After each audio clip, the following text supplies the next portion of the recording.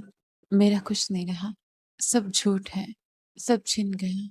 ہادیہ نے ایک ٹھنڈی آب بھری اور پھر واپس پلٹی اور برتن میں پانی لے کر آئی اور گیلی پٹیاں ماتھے پر رکھنے لگی۔ اسے سمجھ نہیں آ رہا تھا کہ جو شخص کل تک اپنے خاندان پر نازا تھا اسے آج قدرت کس موڑ پر لے آئی تھی۔ اسے پانی کی پٹیاں رکھتے ہوئے کافی ٹائم ہو گیا تھا اور اس کے بعد پروفیسر صاحب خود اس کے ماتھے پر پٹیاں کرنے لگے۔ کچھ دیر کے بعد اسے ہوش آ گیا تھا۔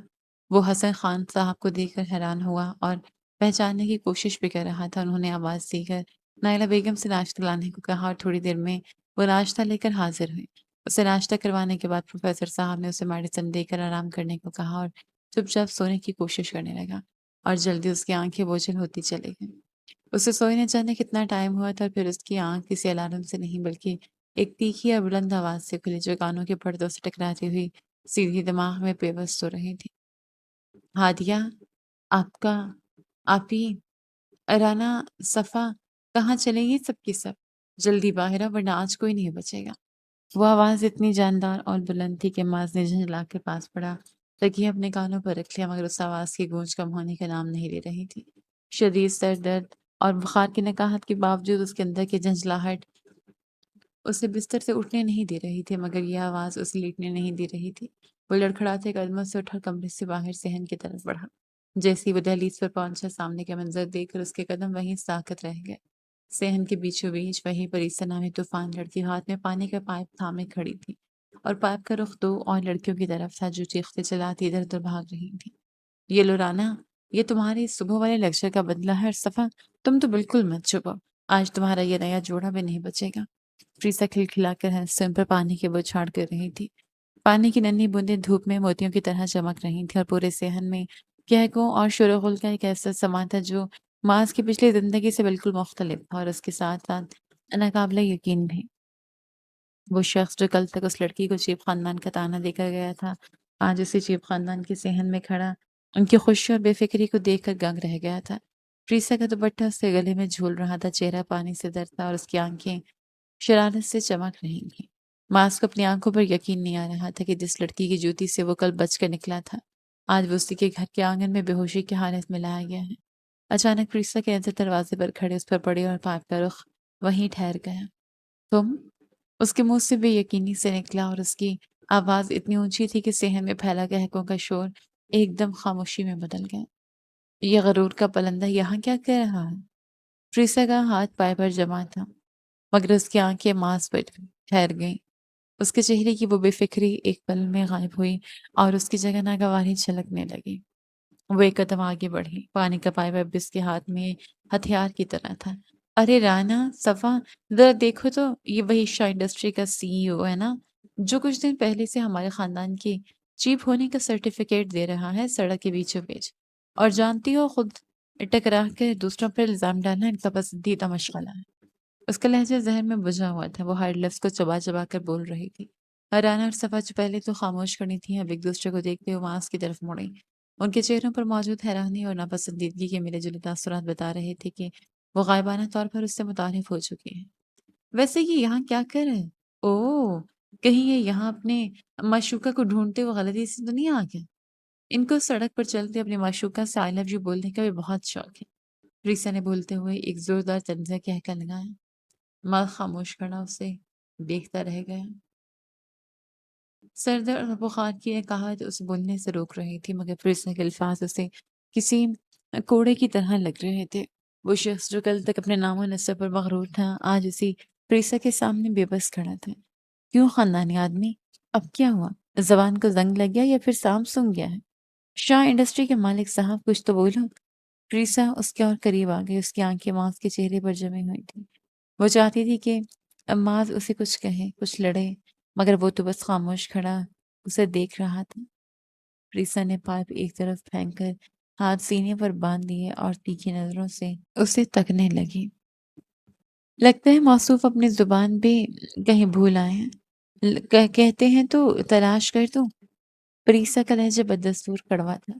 ماس نے گہرا سانس لیتے اپنا سر تھاما، اس کا سر چکرا رہا تھا۔ وہ بس وہاں سے نکل جانا چاہتا تھا۔ اسی لمحے ہادیہ کمرے سے باہر نکلی اور سامنے کا منظر دیکھ کر ٹھٹک گئی۔ ماس نے جب اسے دیکھا تو اس لمحے کو وہ بھی چونکا، مگر پھر اس نے غصے اور بیزاری سے سر جھٹکا اور لڑکھڑاتے قدموں سے صدر دروازے کی طرف بڑھنے لگا۔ اسے اس گھر میں ایک پل بھی نہیں رکنا تھا۔ ارے بیٹا، کہاں جا رہی ہو؟ ابھی تو تمہاری طبیعت ٹھیک نہیں ہے۔ پروفیسر حسن خان جو ابھی بھی باہر سے آئے تھے، اسے جاتے دیکھ کر فوراً آگے بڑھے اور اسے روکنے کی کوشش کی۔ ماز نے تڑپ کر اپنا ہاتھ چھڑانا چاہا، مگر کمزوری آڑے آ گئی۔ نہیں بیٹا، تم نہیں جاؤ، میں تم سے معذرت چاہتا ہوں۔ یہ میری بچی کچھ زیادہ ہی بولتی ہے، اس کی باتوں کا برا مت ماننا۔ پروفیسر صاحب نے نہایت عاجزی بھرے لہجے میں کہا تو معاذ شاہ جیسی مغرور انسان جو کہ اپنے انسلٹ ہونے پر کسی کو بخشتا نہیں تھا، وہ اس بزرگ کے کہنے پر چپ چاپ پلٹ آیا۔ ماموں، آپ یہ کیا کر رہے ہیں؟ آپ کیوں سے معذرت کر رہے ہیں؟ پریسا دوڑتی ہوئی آئی اور پروفیسر صاحب کے برابر کھڑی ہو گئی۔ آپ کو نہیں معلوم یہ کتنا آروگنٹ ہے؟ اس نے کچھ دن پہلے ہمارے سامنے ہمارے خاندان کی توہین کی تھی۔ پریسا کی آواز میں اب بھی وہی تیکھا پن تھا۔ بس چپ، اس سے آگے ایک لفظ نہیں بولیں گے آپ۔ یہ ہمارے مہمان ہیں اور ہمارے یہاں مہمان کی بے عزتی نہیں کی جاتی۔ معاذ نے ایک نظر پریسا پر ڈالی اور پھر پروفیسر صاحب کے نورانی چہرے کو دیکھا۔ اسے سمجھ نہیں آ رہا تھا کہ وہ یہاں سے بھاگ جائے یا اس شفقت کے بوجھ تلے دب کر وہیں رو پڑے۔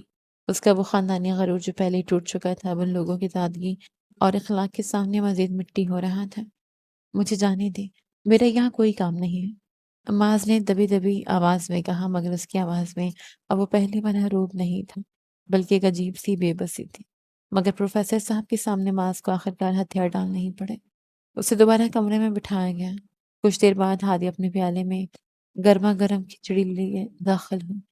بھاپ اڑاتی اس کھچڑی کی خوشبو پورے کمرے میں پھیل گئی۔ یہ لیجیے، امی نے آپ کے لیے کھچڑی بنائی ہے۔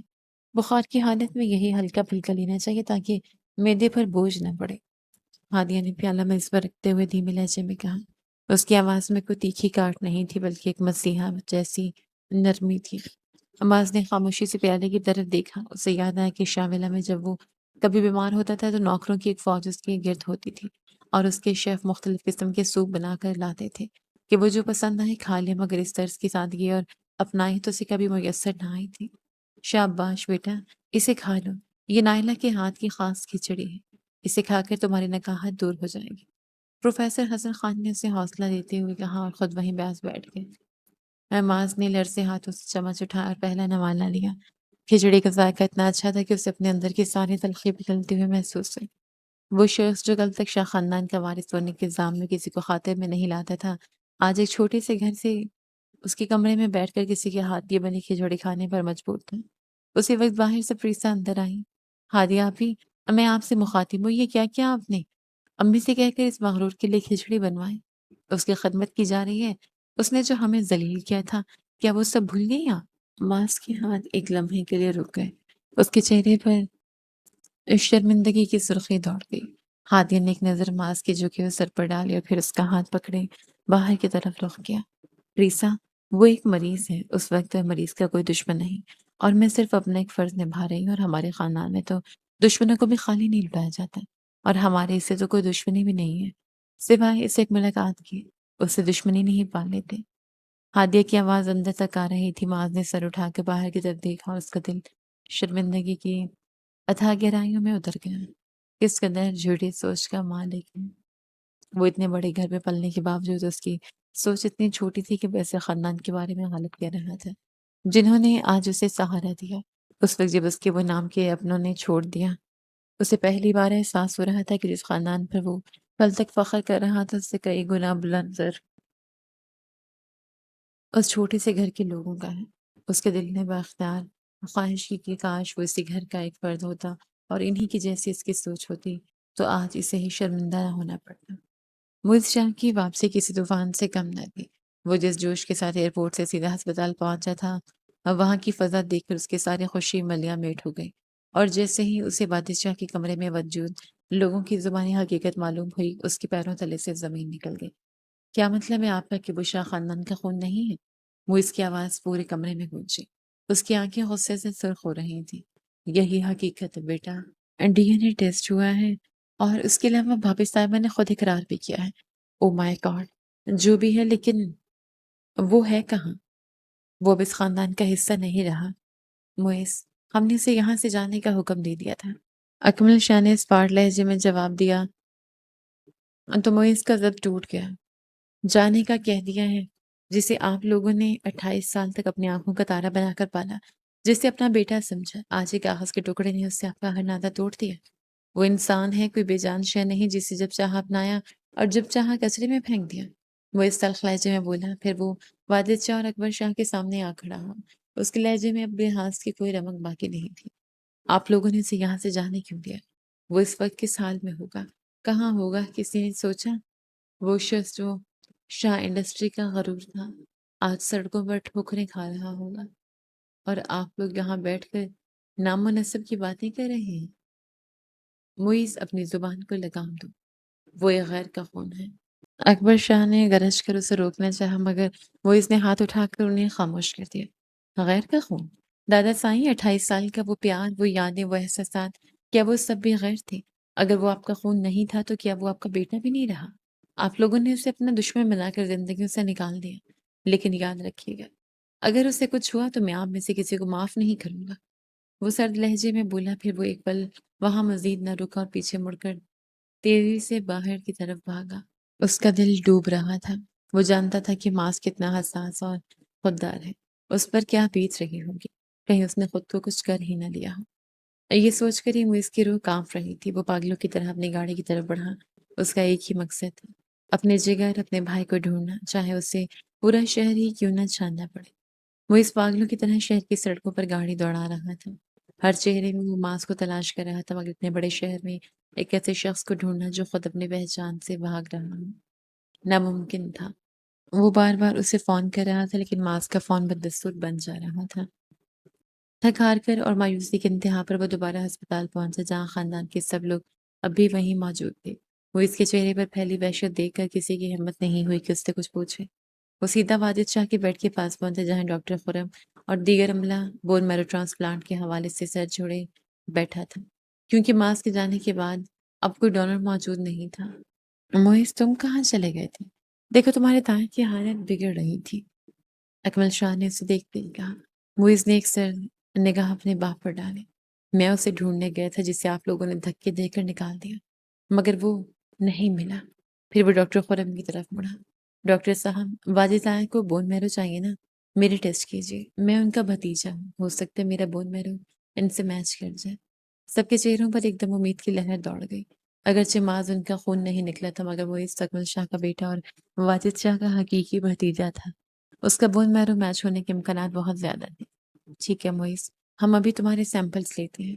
ڈاکٹر خورم نے فوراً عملے کو اشارہ کیا۔ سیمپل دیتے وقت موئز کے ذہن میں صرف ایک ہی بات چل رہی تھی۔ وہ دل ہی دل میں دعا کر رہا تھا کہ کاش اس کا بون میرو میچ کر جائے، تاکہ وہ اس خاندان پر یہ ثابت کر سکے کہ رشتوں کی اہمیت کیا ہوتی ہے، اور شاید اسی بہانے وہ معاذ کو واپس لانے کی کوئی راہ نکال سکے۔ اگر میرا بون میرو میچ کر گیا تو میں ایک ہی شرط پر ڈونر بنوں گا۔ آپ سب کو معاذ کو ڈھونڈ کر لانا ہوگا اور اسے وہی مقام دینا ہوگا جو اس کا تھا۔ موئز نے سیمپل دینے کے بعد اپنے باپ اور دادا کی طرف دیکھ کر دو ٹوک لہجے میں کہا۔ اکمل شاہ اور اکبر شاہ خاموش رہے، مگر ان کی خاموشی میں اب وہ پہلے والا تکبر نہیں تھا، بلکہ ایک انجانا سا خوف تھا کہ اگر موئز کا بون میرو بھی میچ نہ ہوا تو امجد شاہ کی زندگی بچانا ناممکن ہو جائے گا، اور پھر وہی ہوا جس کا ڈر تھا، اس کا بون میرو بھی میچ نہ ہو سکا۔ ہسپتال کے وی آئی پی کمرے میں جہاں بھائی خاموشی کسی طوفان کا پیش خیمہ تھی، اکبر شاہ جن کے چہرے پر ہمیشہ خاندانی وقار اور تکبر کا نقاب رہتا تھا، اس وقت کرسی پر بیٹھے گہری سوچ میں ڈوبے ہوئے تھے۔ انہیں اندازہ ہو چکا تھا کہ ان کا بڑا پوتا بھی واجد شاہ کی جان بچانے میں ناکام رہا ہے۔ اکبر شاہ نے گہرا سانس لیا اور ان کی نظر میں ایک عجیب سی چمک کی لہر ابھری۔ انہوں نے موئز شاہ کو اپنے قریب بلایا، جو اس وقت دیوار سے ٹیک لگائے اپنی ہی سوچوں میں گم تھا۔ موئز، اب صرف ایک ہی راستہ بچا ہے۔ اس ہسپتال کا ریکارڈ نکالو اور اس ڈسپنسری کا پتہ لگاؤ جہاں واجد کی بیوی کا کیس ہوا تھا۔ ہمیں اس ڈاکٹر تک پہنچنا ہے جس نے واجد کی بیٹی اس مڈل کلاس فیملی کو دی تھی۔ اکبر شاہ کی گرجدار آواز گونجی۔ موئز نے حیرت سے اپنے دادا کو دیکھا۔ لیکن دادا جی، اب ان لوگوں کو ڈھونڈنے کا کیا فائدہ؟ فائدہ ہے، خون خون کو پکارتا ہے۔ اگر تمہارا بون میرو میچ نہیں ہوا تو واجد کی اپنی بیٹی کا بون میرو اسے زندگی دے سکتا ہے۔ جاؤ اور اس لڑکی کو ڈھونڈ نکالو، وہی اب شاہ خاندان کی آخری امید ہے۔ اکبر شاہ نے سختی سے کہا، آپ نے اپنے خاندان پر تو قیامت توڑ دی، اب دوسرے خاندان پر کیوں توڑنا چاہتے ہیں؟ کیونکہ میرا بیٹا اس وقت زندگی اور موت کی جنگ لڑ رہا ہے۔ میں نے جو کہا کہہ دیا، وہ کرو۔ اکبر صاحب کے لہجے میں گرج تھی۔ موئز نے ایک نظر اپنے تائیں واجد شاہ کے زرد پڑتے چہرے پر ڈالی اور سر جھکا کر باہر کی طرف نکل گیا۔ ادھر ڈاکٹر خرم نے بھی اپنی ٹیم کو الرٹ کر دیا تھا کہ وہ باہر سے کسی موضوع ڈونر کے لیے کوشش تیز کر دے، کیونکہ وقت تیزی سے ہاتھ سے نکل رہا تھا۔ موئز شاہ کے ماتھے پر سوچوں کی گہری لکیریں تھیں۔ وہ اور اس کا دوست نوفل شہر کی پرانی گلیوں کی خاک چھانتے ہوئے بالآخر اس ریٹائرڈ لیڈی ڈاکٹر کے سامنے جا کھڑے ہوئے جس کے پاس 28 سال پرانا وہ راز دفن تھا۔ دیکھیے، میں آپ پر کسی قسم کا کوئی کیس بھی نہیں کروں گا، کیونکہ اس میں ہمارے اپنے بھی شامل تھے۔ بس آپ سے التجا ہے، پلیز ہم اس لڑکی کا پتہ دے دیجیے۔ وہ اس کے لہجے میں کوئی غصہ نہیں تھا، بس ایک عجیب سی تھکن اور التجا تھی جس نے اس بوڑھی ڈاکٹر کا دل پگھلا دیا۔ وہ بچی میں نے پروفیسر حسن خان کو دی تھی۔ ڈاکٹر نے لرزتی آواز میں اعتراف کیا۔ ایک نہایت درویش صفت انسان جو برسوں پہلے اس بچی کو اپنی بیٹی بنا کر یہاں سے لے گئے تھے، اور میری بیٹی ان کی اکیڈمی میں بھی پڑھتی رہی ہے۔ وہاں سے آپ کو پتہ چل جائے گا کہ ان کے گھر کا ایڈریس۔ اس بوڑھی ڈاکٹر نے کہتے ہوئے انہیں اکیڈمی کا ایڈریس دیا، اور موئز نے فوراً اس اکیڈمی میں پہنچ کر پروفیسر صاحب کا ایڈریس لیا۔ اس نے فوراً دادا جی کو فون ملایا۔ اس کا لہجہ دھیما مگر بہت سنجیدہ تھا۔ دادا جی، مجھے سراغ مل گیا ہے۔ وہ لڑکی پروفیسر حسن خان نامی ایک شخصی گھر میں ہے۔ میں اس وقت وہیں جا رہا ہوں۔ ٹھہر جاؤ موئز، دوسری طرف سے اکبر شاہ کی بھاری آواز آئی۔ اس آواز میں وہ پہلے والا تکبر تو تھا، مگر اس میں ایک انجانی سی لرزش بھی شامل تھی۔ تم اکیلی نہیں جاؤ گے، میں خود تمہارے ساتھ جاؤں گا۔ ہمیں خود ان سے بات کرنی ہوگی، نہ جانے وہ کس طرح کا ریئیکٹ کرے، اور اس کے علاوہ میں آئی جی صاحب سے بھی کہہ کر جاؤں گا کہ اگر پولیس کی ضرورت پڑی تو میری ایک کال پر اس ایڈریس پر پہنچ جائیں گے۔ موئز شاہ ان کی بات پر بیزار سا سوچا۔ سورج کی نرم دھوپ صحن میں پھیلی ہوئی تھی جہاں زندگی اپنی تمام توانائیوں کے ساتھ رواں دواں تھی۔ ان 10 دنوں میں معاذ شاہ کی دنیا بالکل بدل چکی تھی۔ وہ شخص جو کبھی شاہ ولا کے باہر کی دنیا کو حقیر سمجھتا تھا، آج پروفیسر حسن خان کے ساتھ ان کے گھر کے صحن میں لکڑی کے ایک پرانے سے تخت پر بھی پرسکون بیٹھا تھا۔ پروفیسر صاحب اخبار کا مطالعہ کر رہے تھے اور معاذ بھی ان کے پاس بیٹھا کتاب کے صفحات پلٹ رہا تھا، مگر اس کی توجہ کتاب سے زیادہ سامنے چٹائی پر بیٹھی اس شرارتی بلی پریسا اور پارو پر تھی، جو اپنی کزنز کے ساتھ کسی فیشن میگزین پر سر جوڑے بیٹھی تھی۔ رانا، یہ دیکھو، یہ ڈیزائن کتنا کلاسک ہے، میں تو بالکل ایسے ڈریس لوں گی۔ بلکہ صفا، تم بھی ایسے بنوانا، ہم سب میچنگ کریں گے۔ پارو کی تیکھی اور کھنکتی ہوئی آواز پورے صحن میں گونج رہی تھی۔ وہ کبھی میگزین رانا کی طرف کرتی اور کبھی صفا کی طرف۔ معاذ اخبار کی اوٹ سے زیر لب مسکراتے اسے دیکھ رہا تھا۔ ان 10 دنوں میں وہ لڑکی نہ جانے کب اور کیسے اس کے دل کی دنیا میں داخل ہو گئی تھی، اسے خود بھی خبر نہ ہو۔ اس کی معصومیت، اس کا تیکھا پن اور اس کا ہر بات پر جھگڑنا اب اسے زہر نہیں بلکہ امرت لگتا تھا۔ جب اسے پروفیسر صاحب سے یہ معلوم ہوا کہ ریسا کے ماں باپ اس کے بچپن میں ہی اللہ کو پیارے ہو گئے تھے اور تب سے وہ یہاں آئی ان کی بیٹی بن کر رہ رہی تھی، تو ماس کے دل میں اس کے لیے ایک عجیب سی حساسیت اور اپنائیت جاگ اٹھی تھی۔ ہم دونوں ایک جیسی تو ہیں، اس نے سوچا اور ایک ٹھنڈی آہ بھری۔ اس کے پاس تو کم از کم یہ محبت کرنے والا خاندان ہے، مگر میری تو ماں باپ کا نام و نشان تک نہیں۔ وہ اس کی طرف دیکھتے ہوئے سوچے جا رہا تھا۔ جب عریسہ نے اچانک نظر اٹھا کر اس کی طرف دیکھا تو معاذ نے مسکرا کر اس سے دیکھا۔ ریتا نے اسے دیکھ کر برا سا منہ بنایا اور دوبارہ اپنی باتوں میں مگن ہو گئی۔ معاذ کے چہرے کی مسکراہٹ گہری ہو گئی۔ اسے احساس ہوا کہ شاہ خاندان کے ورثے کے دیے ہوئے زخم اس مڈل کلاس خاندان کی 10 دن کی بے لوث محبت نے کسی حد تک بھر دیے تھے۔ اسے اب اس چھوڑے ہوئے سے ذہن میں وہ سکون مل رہا تھا جو کبھی شاہ ولا جیسے عالیشان پتھر کی بنی عمارت میں نہیں ملا تھا۔ پھر وہ تینوں کسی بات پر کھلکھلا کر ہنسی اور اب کی بار پروفیسر صاحب نے بھی اپنا چشمہ نیچے کرتے ہوئے انہیں نہایت محبت سے دیکھا اور دوبارہ سے اپنی اخبار کی جانب متوجہ ہو گئے۔ ان کے کیا کہ اس پرسکون ماحول میں مزید گونج رہے تھے کہ اچانک باہر گلی میں گاڑیوں کے رکنے کی آواز آئی تو وہ سب سے بے اختیار دروازے کی طرف دیکھنے لگے اور اس کے ساتھ ہی دروازے پر دستک ہوئی۔ صفا بیٹی، دروازہ کھول گیا۔ پروفیسر صاحب نے آواز دی تو صفا جلدی سے دروازے کی طرف بڑھی۔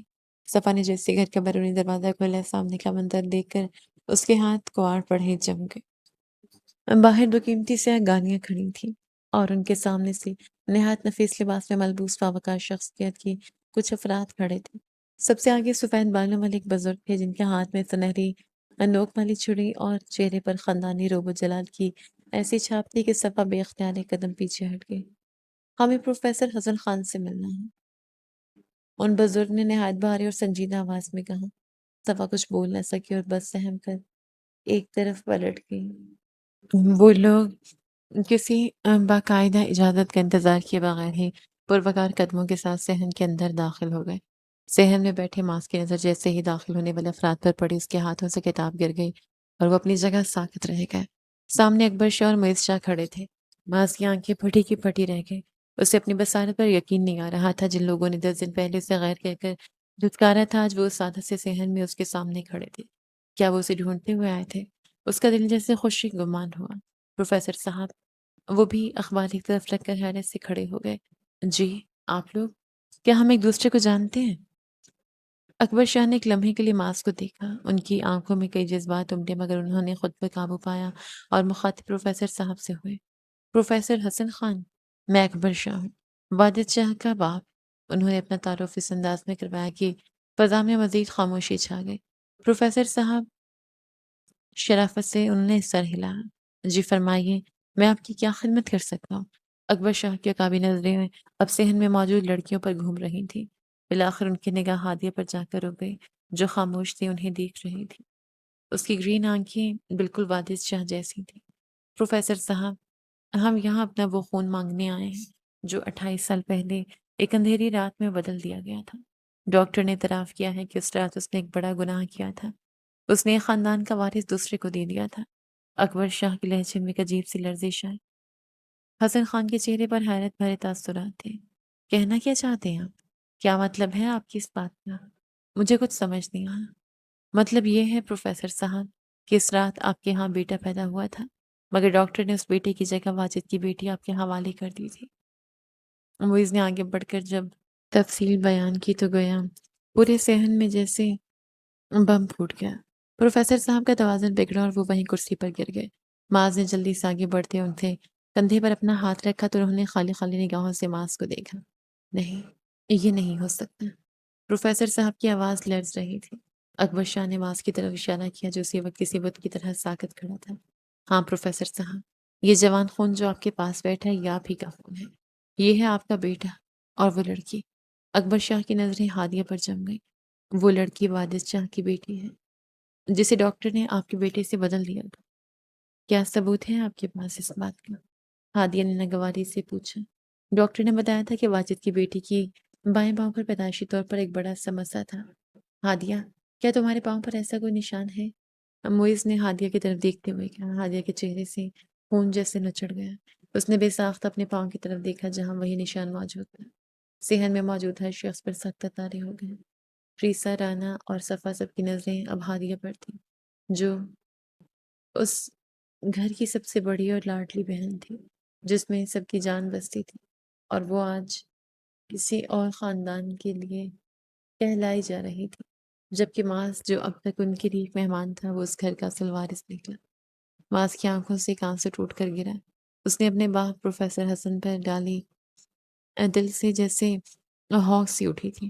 ابھی کل ہی تو وہ سوچ رہا تھا کہ اس قدر شفقت انسان کاش اس کا سگا باپ ہوتا، اور واقعی وہ اس کا سگا باپ تھا، مگر نہ جانے اب کیا فیصلہ ہونے والا تھا۔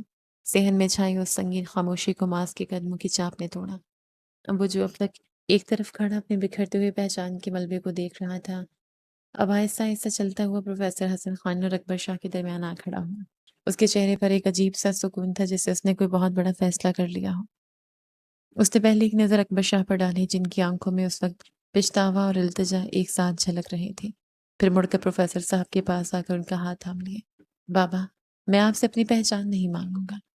معاذ کا لہجہ اتنا دھیما اور بھرا ہوا تھا کہ سب کی سسکیاں نکل گئی۔ میں نہیں کہوں گا کہ آپ ہادیہ کو ان کے حوالے کر دیں یا مجھے اپنا بیٹا تسلیم کر لیں۔ میرا رشتہ آپ سے وہی رہے گا جو پچھلے 10 دنوں میں جڑا ہے۔ آپ میرے لیے وہی معتبر ہستی رہیں گے، میرے حسن جنہوں نے مجھے سنبھالا، اور آپ کا یہ احسان کبھی نہیں چکا سکتے۔ پروفیسر صاحب نے نم آنکھوں سے معاذ کو دیکھا، مگر معاذ نے اپنی بات جاری رکھی۔ مگر بابا، وہاں ہسپتال میں ایک انسان ہے، بے بس پڑا ہے وہ۔ معاذ کی آواز تھوڑی لرز گئی۔ اس انسان نے چاہے مجھے اب ٹھکرا دیا ہو، چاہے وہ مجھے اپنا خون نہ مانتا ہو، مگر سچ تو یہ ہے کہ بچپن سے اس نے مجھے بہت پیار اور محبت سے پالا پوسا ہے۔ اس نے مجھے انگلی پکڑ کر چلنا سکھایا، میری ہر خواہش پوری کی، مجھے وہ مقام دیا جس کا آج میں دعویٰ کر رہا ہوں۔ اس باپ کی زندگی اگر بچ سکتی ہے تو یہ آپ کا مجھ پر احسان ہوگا بابا۔ یہ آپ ہی کی بیٹی رہے گی، مگر اس مرتے ہوئے انسان کو بچا لیجیے جس نے مجھے پال پوس کر بڑا کیا، اس کے لیے نہ صحیح میرے لیے، اپنے اس بیٹی کے لیے جس نے ابھی ابھی آپ کو پایا ہے۔ معاذ کے ان الفاظ نے فضا کا رخ بدل دیا۔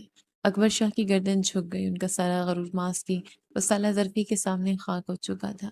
وہ شخص جسے انہوں نے دھتکارا تھا آج وہی ان کے بیٹے کی زندگی کی بھیک مانگ رہا تھا۔ پروفیسر صاحب نے معاذ کے چہرے کو دیکھا جس میں سچائی اور کرب کا ایک ایسا سمندر تھا۔ پروفیسر صاحب کی آنکھوں سے آنسوں کا بندھن ٹوٹ گیا۔ معاذ کے اعلیٰ ظرفی اور اس کے لہجے کی تڑپ نے پروفیسر حسن خان کے دل کے گوشے گوشے کو ہلا کر رکھ دیا تھا۔ انہوں نے لرزتے ہاتھوں سے معاذ کو آگے بڑھ کر اپنے سینے سے لگا لیا۔ یہ ایک باپ کی اپنے بچھڑے ہوئے بیٹے سے پہلی حقیقی اور جذباتی ملاقات تھی۔ میرے بیٹے، میں تمہیں دل و جان سے اپنا بیٹا مانتا ہوں، پروفیسر صاحب نے معاذ کے سر پر ہاتھ پھیرتے ہوئے روندھی ہوئی آواز میں کہا۔ پھر انہوں نے اپنے آنسو پہنچے اور سر اٹھا کر اکبر شاہ کی طرف دیکھا جو خاموشی سے اس منظر کو دیکھ رہے تھے۔ پروفیسر صاحب کا لہجہ اب دو ٹوک مگر حتمی تھا۔ شاہ صاحب، ہادیہ میری ہی بیٹی ہے اور رہے گی، یہ میری ہی کہلائے گی، لیکن ہم کسی کو اپنی چوکھٹ سے خالی ہاتھ نہیں لوٹاتے۔ اگر میری بیٹی کا بون میرو کسی کی زندگی بچا سکتا ہے تو انسانیت کے ناطے وہ ضرور جائے گی، مگر وہ جائے گی ڈاکٹر ہادیہ حسن خان بن کر، شاہ خاندان کی پوتی بن کر نہیں۔ انہوں نے ہادیہ کا ہاتھ معاذ کے ہاتھ میں دیا اور بڑے مان سے کہا، جاؤ ہادیہ بیٹی، اپنے بھائی کے ساتھ جاؤ، اس انسان کی زندگی بچا لو جس نے تمہارے بھائی کو پالا ہے۔ یہ تمہارے باپ کا حکم بھی ہے اور ایک مسلمان کا فرض بھی۔ ہادیہ نے نم آنکھوں کے ساتھ اپنے ابو کے ہاتھ چومے اور پھر معاذ کی طرف دیکھا۔ معاذ نے ہلکا سا مسکرا کر اسے سائڈ ہگ کیا۔ وہ بھلے رضائی بہن بھائی تھے مگر تھے تو صحیح۔ اکبر شاہ نے اپنی زندگی میں بڑی بڑی جنگیں جیتی تھیں مگر آج وہ ایک مفلس پروفیسر کی ظرف کے سامنے ہار گئے تھے۔ ان کا سر دامن سے جھکا ہوا تھا کیونکہ وہ اپنے مفاد کے لیے بیٹی لینے آئے تھے۔ پروفیسر صاحب نے انہیں بیٹی بھی دے دی مگر اپنی ملکیت اور اپنی محبت کا دعویٰ نہیں چھوڑا، اور جبکہ کچھ دن پہلے جب انہیں پتہ چلا تھا کہ معاذ ان کا خون نہیں تو انہوں نے اسے اپنی زندگی سے نکال پھینکا تھا۔ صحن میں موجود نائلہ بیگم، پریسا، رانا اور صفا سب کی آنکھوں میں آنسو تھے مگر ان آنسو میں اب خوشی کی چمک تھی۔ رشتوں کی الجھی ہوئی ڈوریں آخرکار ایک ایسے مقام پر سلجھ گئی تھیں، ڈوریں آخرکار جہاں جیت صرف محبت اور صرف کی ہوئی تھی۔ بون میرو میچ ہونے کی خبر نے جیسے شاہ ولا کے بجھتے ہوئے چراغوں میں نئی لو دی گئی۔ بون میرو ٹرانسپلانٹ کا مرحلہ انتہائی کٹھن تھا مگر ہادیہ کی ہمت اور ڈاکٹروں کی مہارت نے معجزہ کر دکھایا۔ آپریشن کامیاب رہا اور واجد شاہ کی زندگی کی ڈور جو ٹوٹنے والی تھی ایک بار پھر مضبوط ہو گئی۔ اس واقعے کو کئی دن گزر گئے تھے۔ ہسپتال کی وہ گھبراہٹ اب سکون میں بدل چکے تھی۔ واجد شاہ اب ہوش میں تھے اور تیزی سے صحت یاب ہو رہے تھے۔ ایک شام جب ہسپتال کے وی آئی پی وارڈ میں خاموشی تھی تو بیگم واجد کمرے میں داخل ہوئی۔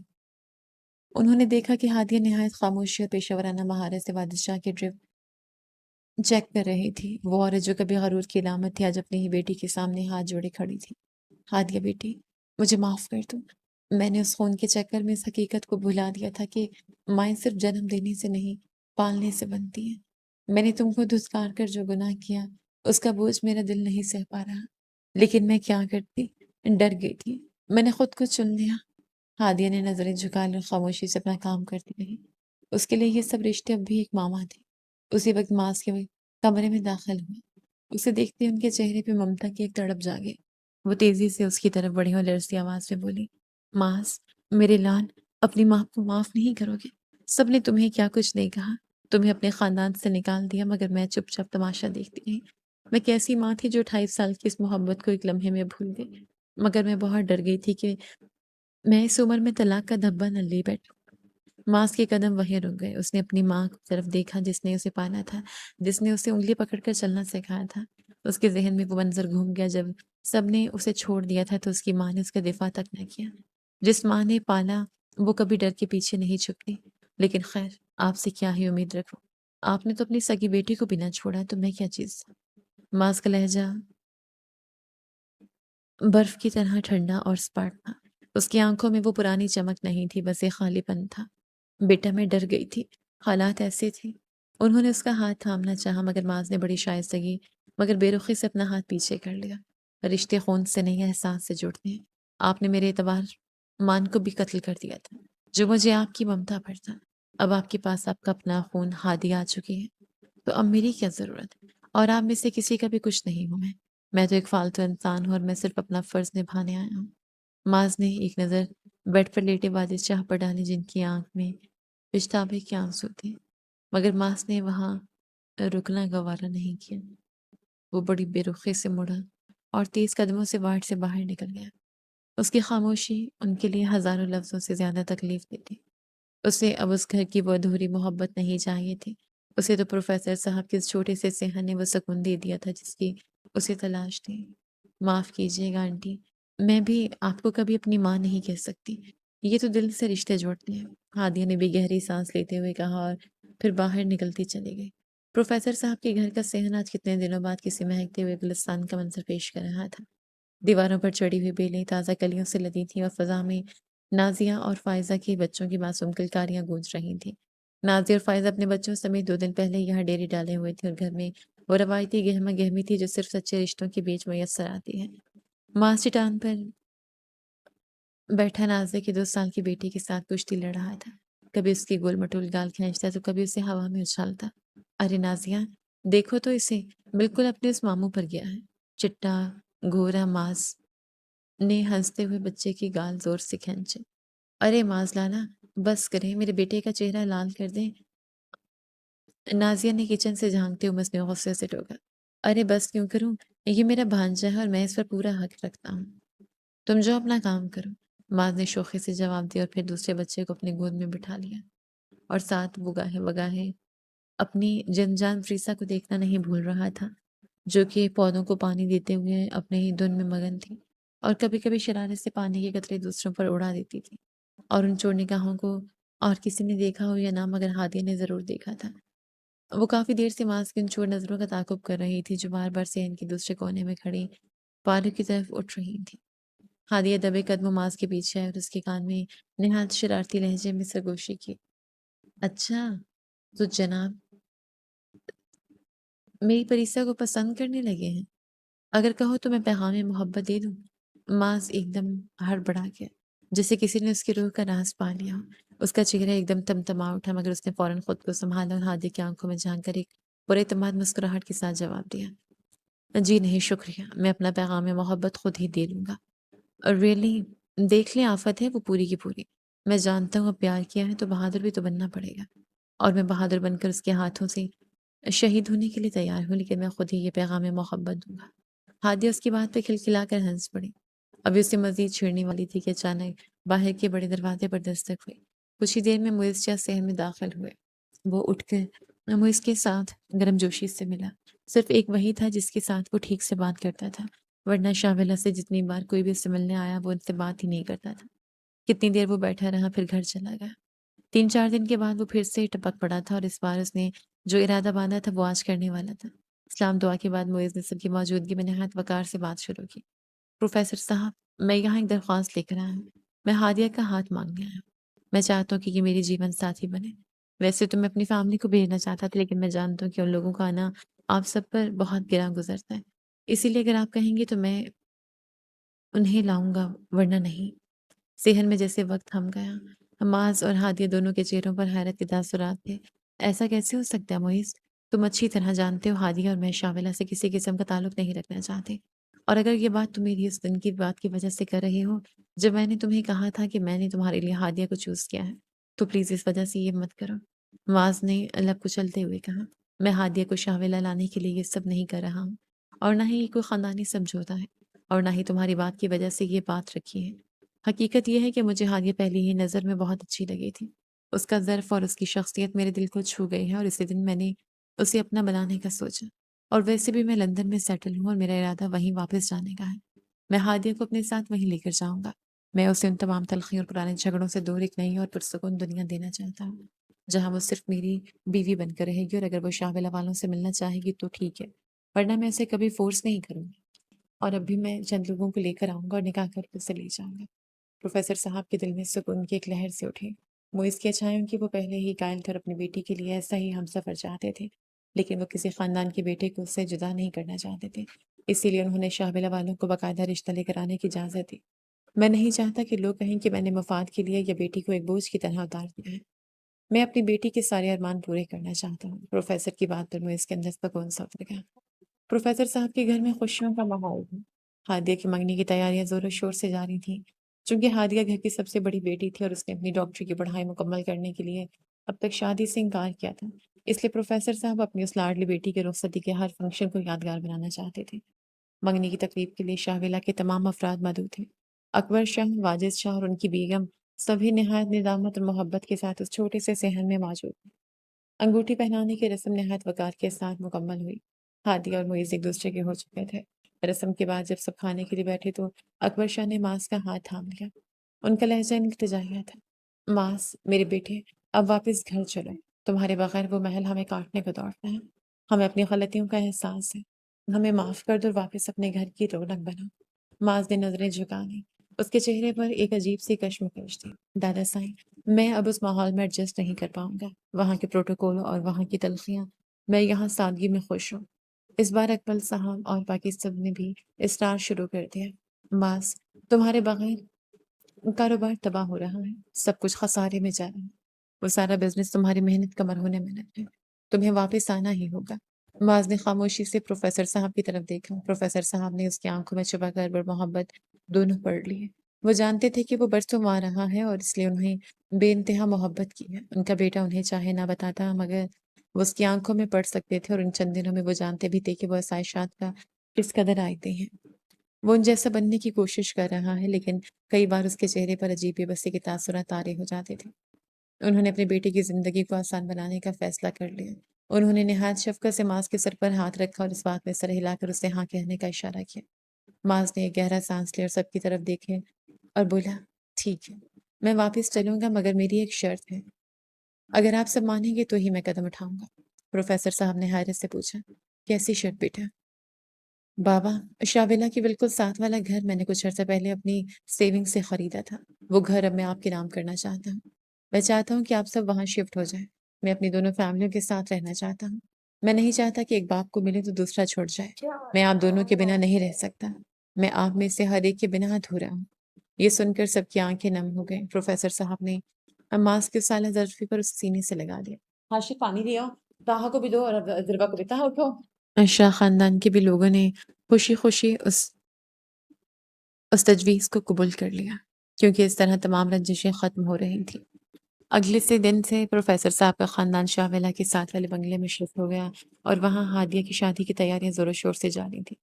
آج مہندی کا فنکشن تھا اور روشنیوں سے سجے اس نئے گھر میں ڈھولک کی تھاپ گونج رہے تھے۔ سب لوگ اپنے کام میں مصروف تھے اور معاذ نے بھی سب معاملات کو سنبھالا ہوا تھا۔ ایک طرف اس کے جان جیسے دوست کی شادی تھی اور دوسری طرف اس کی دوست نما بہن تھی۔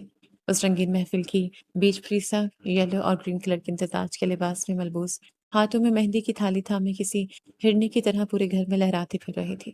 اس کی شرارتیں آج عروج پر تھیں۔ کبھی وہ ہادیہ کے پاس جا کر اسے چھیڑتی تو کبھی آ کر میز کی ٹانگ کھینچتی۔ اس کی ہر ادا کو اپنی آنکھوں میں قید کر رہا تھا۔ وہ جانتا تھا کہ پریسا اس گھر کی وہ رونق ہے جس کے بغیر اس کی کائنات ادھوری ہے۔ معاذ بھائی، خیریت تو ہے؟ آپ کسی حسینہ کی زلفوں کے اسیر تو نہیں ہو گئے؟ کب سے دیکھ رہے ہیں، خود سے ہی ہنسے جا رہے ہیں، پاگل واگل تو نہیں ہو گئے؟ وہ اسے چھیڑنے سے باز نہیں آئے اور اس کے بھائی کہنے پر بدان پیس کر اس کے قریب آئے۔ کہ کیا ہوا؟ مجھے کیوں کھا جانے والی نظروں سے دیکھ رہے ہیں؟ کوئی جواب دینے کے بجائے بجلی کسی تیزی سے پریسا کی کلائی تھامی۔ پریسا کے ہاتھ سے مہندی کی تھالی چھوٹ گئی مگر معاذ نے اسے سنبھلنے کا موقع ہی نہ دیا۔ ارے ارے معاذ بھائی، یہ کیا بدتمیزی ہے؟ چھوڑیے مجھے، کوئی دیکھ لے گا تو کیا کہے گا؟ وہ ہڑبڑا کر بولی۔ اس کا سانس پھولنے لگا اور دل کی دھڑکن بھی ترتیب ہو گئی۔ معاذ اسے کسی منہ میں گڑیا کی طرح کھینچ تو بنگلے کے پچھلے حصے میں بنے سوئمنگ پول ایریا کی طرف لے گئے۔ وہاں مکمل خاموشی اور گھپ اندھیرا تھا۔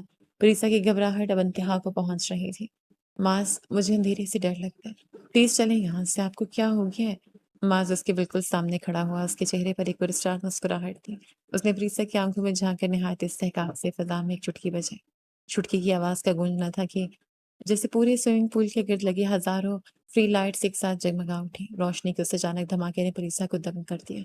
پول کے نیلگوں پانی پر سرخ رنگ کی پتیوں اور تیرتی ہوئی شمعوں کی مدد سے ایک بڑا سا آئی لو یو لکھا ہوا تھا جو رات کے اس پہر کسی فیری ٹیل جیسا ہی لگ رہا تھا۔ پریسا نے اپنا ہاتھ حیرت سے منہ پر رکھ لیا۔ اس کی آنکھیں پھیلی کی پھیلی رہ گئی۔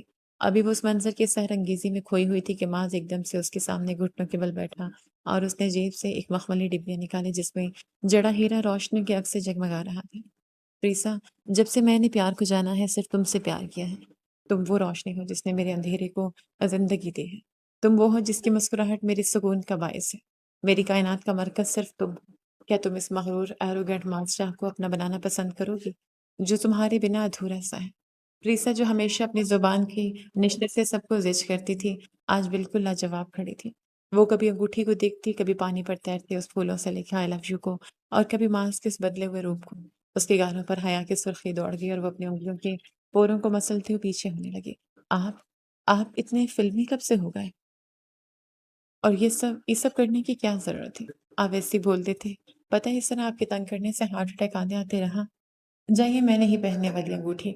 اس نے اپنی گھبراہٹ چھپانے کے لیے بچکانے سے شکایت کی مگر اس کی آنکھوں کی چمک اور چہرے کی سرخی نے اس کے دل کا حال سنا دیا۔ معاذ نے اس کی پیاری سی ادا کو دل میں اتار لیا اور اسے قریب کھینچ کر اس کی کمر پر ہاتھ رکھا۔ ابھی تو تنگ کرنا شروع ہی نہیں کیا میں نے، معاذ نے مسکراتے ہوئے کہا۔ کر کے دکھاؤں یا پہن لو گی انگوٹھی؟ پریسا نے اس کی بے باکی پر گھبرا کر جلدی سے اپنا ہاتھ اس کی طرف بڑھا دیا۔ جیسے معاذ نے پریسا کا ہاتھ تھام کر اس انگوٹھی پہنائی اور اس کے ہاتھ کے پشت پر لب رکھے تو پریسا کا چہرہ حیا کے سرخی سے سرخ ہو گیا اور اس نے فوراً اپنی نظریں جھکا لی۔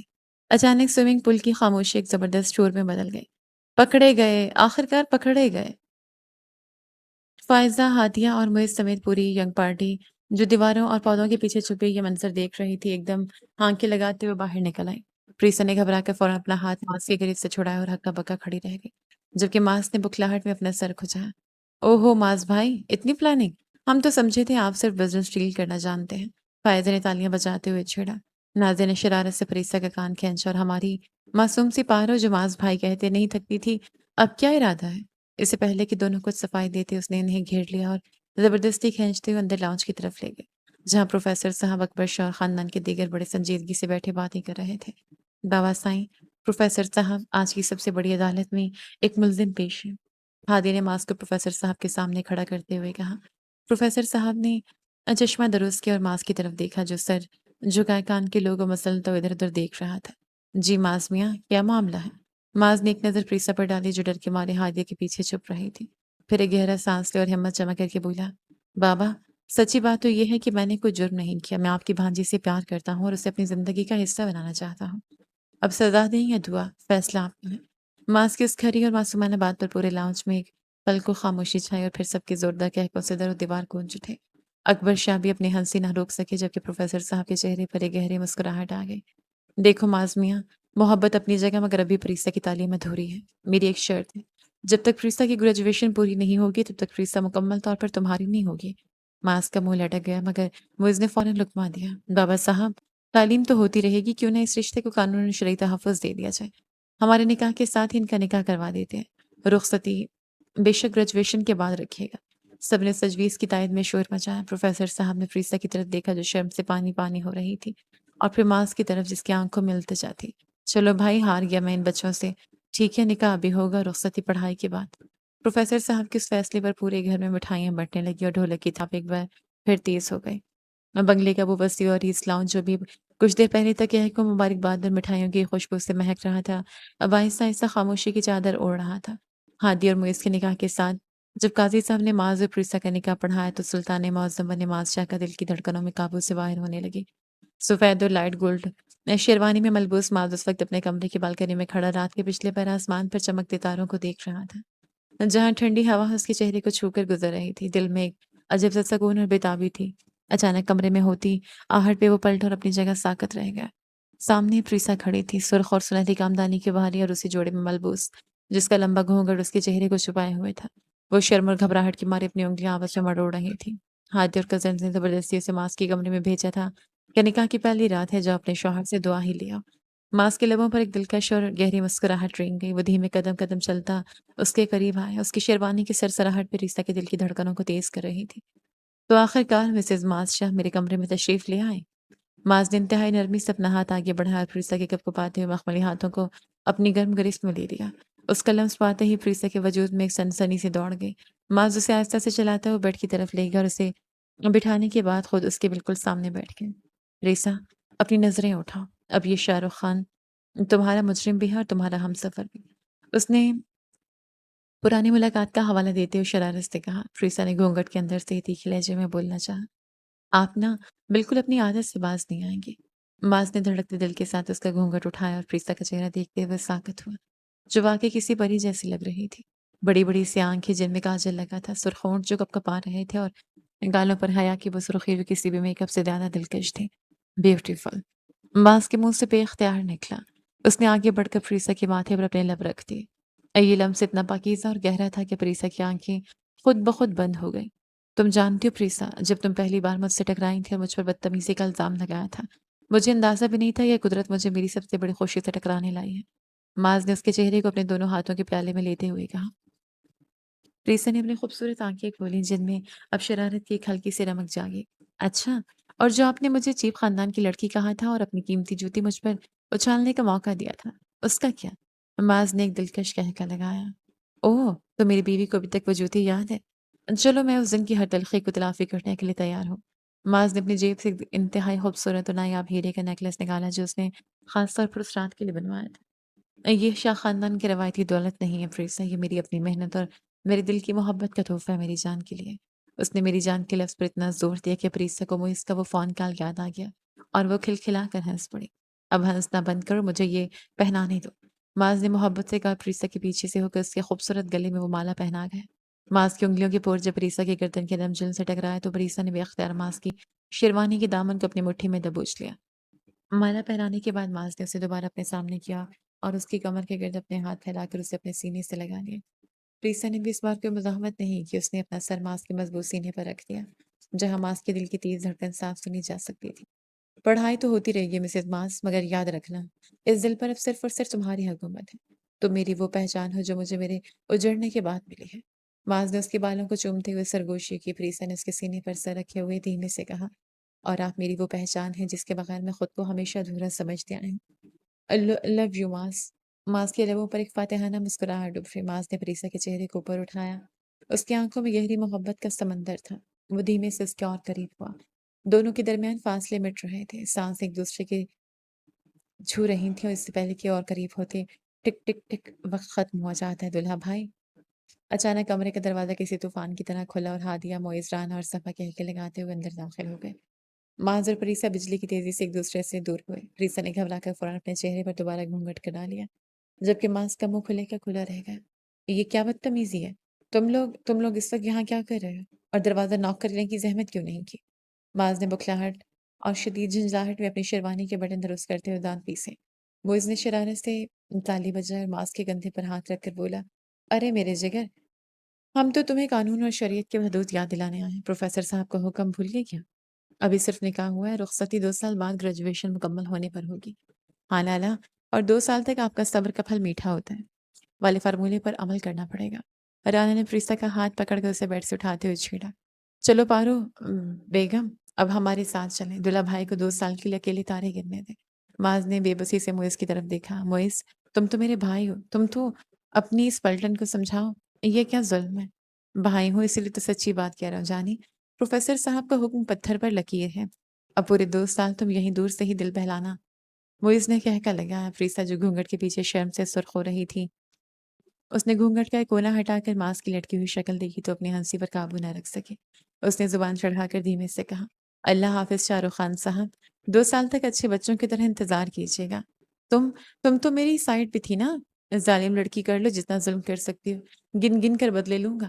یہ کہتے ایک آنکھ ونک کرتا اس کو سٹپٹانے پہ مجبور کر کے کزنز زبردستی پریسا کو ہنستے کھیلتے کمرے سے باہر لے گئے۔ گڈ نائٹ دلہا بھائی، صابرین کے ساتھ اللہ کی مدد ہوتی ہے، معز کہہ کر ہوا میں بلند ہوا۔